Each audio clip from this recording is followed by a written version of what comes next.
Good morning everyone. Welcome to the YouTube channel of Lalbagh Girls Center College, Lucknow. Children, I am Shalini Malhotra.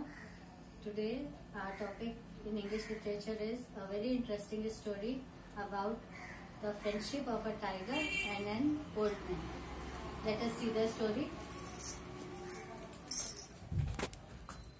This is the story of the old man and the tiger. A poor old man lived with his large family in a small hut in the middle of a forest. His sons and daughters were very young. They could not help him earn money. His wife was too busy in cooking, cleaning, washing, and looking after the children. She could not help him earn money. Every day the old man went deep into the forest and chopped wood. He gathered the wood, tied it in a bundle, and carried it on his donkey to a nearby village market. He sold the wood and bought food for his family. This is the story of this poor old man. About his family, he is a poor man and he do his earning by chopping the wood from the forest, and his wife could not help him because she is busy in cooking, cleaning, and the children are very young. One day when the old man was busy with his work, he heard a loud growl. Growl is a loud noise. He put his axe and stood very still. Children, axe is what you call in Hindi kulhadi. He was afraid of ghosts and he thought to himself, oh dear me, if that is a ghost, it may do me some harm. He was very frightened. This poor old man was very frightened of the ghost. When he heard the noise, he thought that if it is a ghost, then he was very much afraid. Just then a large tiger came out of the bushes. Do not be frightened, old man, said the tiger. I won't harm you. You are old, but you work hard. Sit down and rest for a while and let me do your work. The old man was surprised. He did not know that tigers could talk, and what's more, this tiger was offering to help him. How kind you are, dear tiger, he said. From the bushes came out the tiger, and the tiger was speaking. The old man was very much surprised, and the tiger offered him help. He said to the old man just to sit down, and he started helping the old man. The old man rested under a tree while the tiger worked. Soon all the wood was cut. The old man and the tiger tied the wood into a bundle and loaded it onto the donkey's back. The old man thanked the tiger and went off to sell the wood. The tiger helped the old man, and they put the bundle of wood on the donkey and went to the village to sell the wood. The next day the tiger arrived and helped the old man again. This went on for some weeks. For some weeks the tiger did the same and helped the old man. One day after their work was finished, the tiger lay down and rested his head in the old man's lap. The old man stroked the tiger's fine coat. The tiger purred like a cat. He looked up into the old man's eyes and asked, am I handsome, daddy? Now, after some days, the tiger was resting on the old man's lap, and he was saying, am I very handsome, daddy? Oh yes, indeed, replied the old man. You are very handsome, my son. Am I strong? Asked the tiger. Yes, of course, my son. You are most strong, replied the old man. Am I young and full of energy? Asked the tiger. Yes, yes, replied the old man. You are. Ah, sighed the tiger. I have all the graces.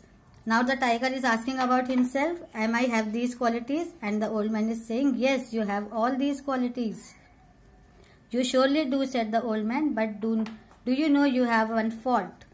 Your skin stinks. You are certainly very smelly. So if you don't mind, please take your head off my lap. My wife will throw me out if I smell like you. The old man said, you have all the qualities, but you have a very bad quality, that your skin is stinking badly. A bad smell is coming from the skin, and my wife will throw me out of the house if I smell like you. So please move from my laps. The tiger immediately stopped purring. Purring is the voice like a cat, children. He went and brought the axe. Now the tiger immediately stopped and stood up and brought the axe of the old man. Come, take this axe, old man. Strike me on the back, said the tiger. Oh no, said the old man. I can't possibly hurt you, but I wish it, said the tiger, and he began to growl. The old man did not know what to do, so he shrugged his shoulders, lifted the axe, and then brought it onto the tiger's back.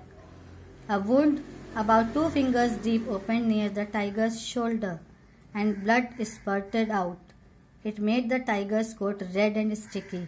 Now the tiger brought the axe and asked the old man to just hurt him on his shoulder, and the old man did the same, and the blood was oozing out of the tiger's shoulder. Soon the tiger went off into the forest, and the old man took his wood to the market. The next day the old man went about his work. The tiger came and watched him from a distance, but said nothing. The old man began to get a bit frightened. Next day also the tiger came, but he stood away from the old man. With the distance he was watching the old man. Time went by, and then one day the tiger suddenly sprang out from behind a bush and came towards the old man. He said, "Look at my back, old man. What can you see now?" The old man looked carefully, but it couldn't find the axe wound. "It is healed," he exclaimed. "There is no mark here." "Yes," replied the tiger, "the wound has healed, but your harsh words have stayed in my heart. That can never be healed. I will always remember what you said about my stinking skin." When some days were gone, again the tiger came out of the bushes and asked the old man, "Look at the wound again." The wound was gone. But the tiger said, "The wound is gone, but the words that you have spoken are still in my heart. Your harsh words, and I will never forget those words. You must now leave the forest, or shall I eat you up?" Now the tiger was growling, and he said, "Now you leave the forest, or I will eat you." And with that he gave an enormous roar. He roared loudly. The old man left the forest, and from that day he feared all the tigers. Other men too are now afraid of tigers. It is good to remember that knives and axes flash like day. Harsh words, however, always stay. Yes, the wound of knife and the axes, children, they flash away as the wound of tiger flashed away. But the harsh words of anybody will always remain the heart. We get the lesson from this story that we should not speak the hard words to anybody, because the wounds will flash away someday, but the words will not. So children, go through this story and write the difficult words in your copy. Have a good day. Goodbye, children.